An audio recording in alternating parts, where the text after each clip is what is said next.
గుడం రెడ్డి బాబు, Andhra Pradesh BC సమన్వయ committee ప్రధాన కార్యదర్శి, అలాగే ఆంధ్రప్రదేశ్ బీసీ సంక్షేమ సంఘం రాష్ట్ర ఇక్కడికి వచ్చినటువంటి పెద్దలకు శిరస్సు వంటి బాధాభివందనం చేస్తున్నాం. మిత్రులకు కూడా కృతజ్ఞతలు. తోటి సమానులకు కూడా నేను చెప్పేది ఒకటే,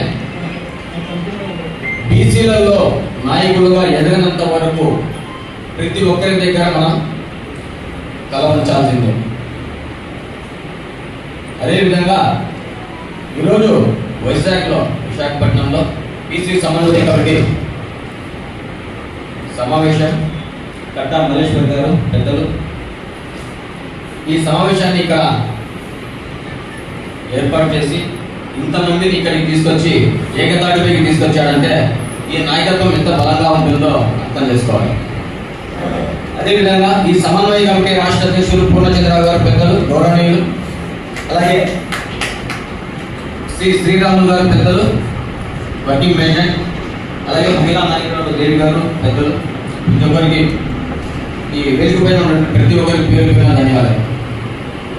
ప్రతి జిల్లాలో, ప్రతి నియోజకవర్గంలో, ప్రతి మండలంలో ఇలాంటి నాయకత్వం వస్తే తప్ప మన బీసీలకు మనుగడ ఉండదు.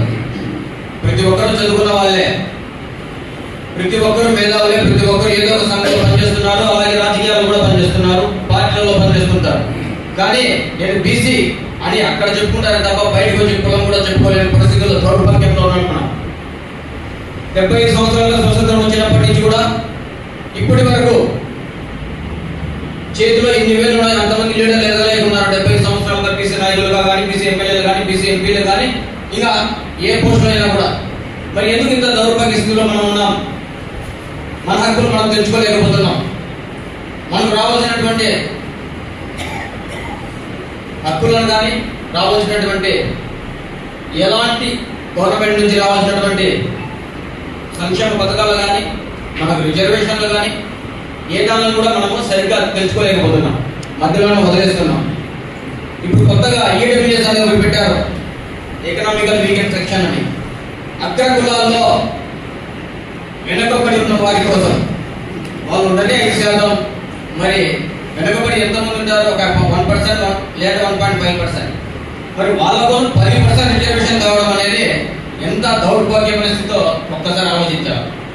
70 సంవత్సరాలుగా జనాభాలో సగభాగం పైగా మనం ఉన్నటువంటి మన కోసం వాళ్ళు ఎంత రిజర్వేషన్ ఇచ్చారు, మనకు ఎంత అమలు చేస్తున్నారు? స్థానిక సంస్థల ఎన్నికల్లో కానీ, ప్రతి ఎడ్యుకేషన్లో కానీ, రాజకీయంలో కానీ, మరి 5% ఉన్నటువంటి వాళ్ళ కోసం 10% రిజర్వేషన్ చేయడం ఎంత దౌర్భాగ్యం. ఏ స్థితిలో మనం ఉన్నాం?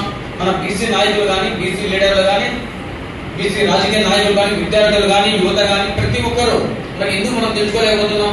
ఇది ఒక్కరితో అయ్యే పని కాదు, అందరం కలిసి వస్తేనే చేయగలుగుతాం తప్ప ఒకరికి వల్ల ఎవరి వల్ల కాదు. ఎందుకంటే 140 కులాలు దాదాపు ఉన్నాం. మరి మనందరం ఒక్కసారి పైకి వచ్చి గట్టిగా అరిస్తేనే ప్రభుత్వాలు దిగి రావాలి. మరి ఇన్ని సంవత్సరాలు మనకి ఎందుకు ఇంత ఆలస్యం అవుతుంది? మరి ఎవరే కానీ సార్ చెప్పినట్లు ఏ ఒక్క నాయకుడు కూడా మాకు రిజర్వేషన్ కావాలని అడగలేదు అగ్ర కులాలు. మరి ఈ రోజు వారికి అలాగే మేఘాల మీద అసెంబ్లీ, పార్లమెంట్ అన్నింటిలో వాళ్ళు సాధించుకున్నారు. సాధించాల్సిన అవసరం లేకుండా రాజకీయ నాయకులు చేసి పెట్టారు. మరి ఎమ్మెల్యేలు కానీ, ఎంపీలు కానీ, బీసీ నాయకులు ఒక్కరు కూడా అడగడం లేదు. ఎందుకు ఇంత దౌర్భాగ్య స్థితిలో ఉన్నాం? నేను మీ అమ్మాయినండి, నేను మీ వాడినండి, నేను బీసీనండి, నాకు ఓటు వేయండి వచ్చి ఎలక్షన్ అప్పుడు మనల్ని బెగ్గింగ్ చేస్తారే. మరి ఈరోజు అగ్రకులాలు రాజకీయంగా మీరు చేస్తున్నటువంటి తప్పు, రిజర్వేషన్ ఎందుకు ఇస్తున్నారు? మరి మా బీసీలు ఇంతగా 70 సంవత్సరాలు కొట్లాడుతున్నారు, మరి వారు ఎందుకు పెంచడం లేదు అని ఎందుకు ఒక్కరు కూడా అడిగిన పాపానికి లేదు. మరి మనం ఎప్పుడు రిజర్వేషన్ సాధించుకుంటాం, ఎప్పుడు మన జనాభా దామశ ప్రకారం మనం సాధించుకుంటాం అనేది ప్రతి ఒక్కరిలో కూడా ఆలోచన రావాలి. అలాగే గవర్నమెంట్ ఉద్యోగస్తులు వాళ్ళకు ఒక్కడే చెప్తున్నాను, తప్పుగా అనుకోదండి.